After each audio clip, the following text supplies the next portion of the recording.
ایسا نہیں ہے، اللہ کے نبی اپنی بیویوں سے ناراض بھی ہوتے تھے۔ اما عائشہ کہنے لگی، ایک مرتبہ اللہ کے نبی اما عائشہ سے کہنے لگے کہ اے عائشہ، مجھے پتہ چل جاتا ہے تم کب مجھ سے خوش ہوتی ہو اور تم کب مجھ سے ناراض ہوتی ہو۔ کہا اے اللہ کے نبی کیسے پتہ چل جاتا ہے آپ کو؟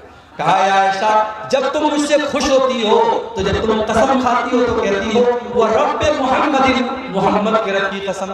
جب تم مجھ سے خوش ہوتی ہو تو میرا نام لے کر کے کہتی ہو محمد کے رب کی قسم، اور جب مجھ سے ناراض ہوتی ہو تو کہتی ہو ورب ابراہیم، ابراہیم کے رب کی قسم۔ میں سمجھ جاتا ہوں کہ آج عائشہ مجھ سے ناراض ہے۔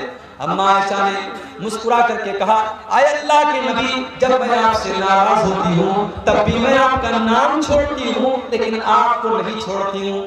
آپ کی محبت میرے دل سے کبھی نہیں نکلتی ہے، میں غصے کی حالت میں بھی آپ کا نام نہیں لیتی ہوں، مگر آپ کی محبت میرے سینے میں موجود ہوتی ہے۔ میرے پیارے ساتھیوں، یہ رشتہ تھا اللہ کے نبی کا اپنی بیویوں کے ساتھ۔ اسی لیے جب اللہ کے نبی سے پوچھا گیا ما حق زوجتی احدنا علی، اے اللہ کے نبی بیوی کا حق ہمارے اوپر کیا ہے؟ آج کوئی پوچھتا ہے؟ آج لوگ میرے پاس آ کے کہتے ہیں مولوی صاحب ہماری بیوی یہ نہیں کرتی، ہماری بیوی وہ نہیں کرتی۔ ذرا آپ شوہر کے حقوق پر تقریر کر دیجئے۔ آج ایسے شوہر تو ملیں گے جو اپنے حقوق کے بارے میں پوچھیں گے، مگر یہاں بیوی کا حق کیا ہے ہمارے اوپر؟ یہ آ کر کے پوچھا صحابی نے، اے اللہ کے نبی بیوی کا حق ہمارے اوپر کیا ہے، ذرا آپ بتا دیجئے۔ اللہ کے نبی نے فرمایا ان تطعمها اذا طعمت وتكسوها اذا اكتسيت ولا تضرب الوجه ولا تقبل ولا تهجر الا في البيت۔ آپ نے فرمایا بیوی کا حق یہ ہے کہ جو تم کھاؤ اپنی بیوی کو کھلاؤ، اچھا کھا رہے ہو تو بیوی کو اچھا کھلاؤ۔ یہ نہیں ہونا چاہیے کہ بیوی تو بیچاری گھر میں دال کھا رہی ہے، ساگ سبزی کھا رہی ہے اور تم باہر ماس مچھلی کھا رہے ہو۔ نہیں، جو تم کھا رہے ہو اپنی بیوی کو کھلاؤ۔ وَتَكْسُوهَا إِذَا اكْتَسَيْتَ، اور جیسا تم کپڑا پہنو اپنی بیوی کو بھی تم پہناؤ۔ جس معیار کا اور جس اسٹینڈرڈ کا کپڑا تم پہن رہے ہو اسی معیار کا اپنی بیوی کو پہناؤ۔ وَلَا تَضْرِبِ الْوَجْهَ، اور کبھی غصے میں اپنی بیوی کے چہرے پر تم کبھی ہاتھ مت اٹھانا۔ وَلَا تُقَبِّحْ، اور کبھی اس کو گالی گلوچ مت کرنا۔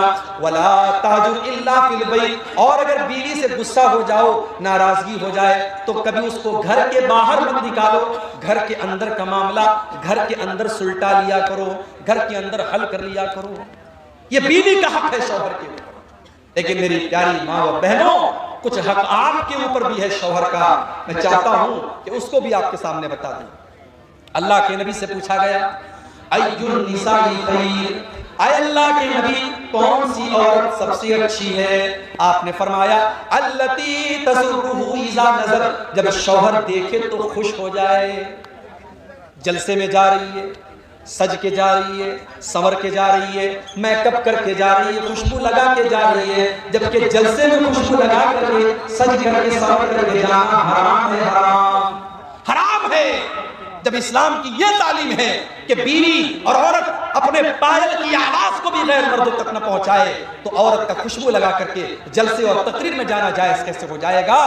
میری پیاری ماں بہنوں، اگر آپ شادی شدہ ہیں تو آپ کی زیب و زینت کا مقدار آپ کا شوہر ہے۔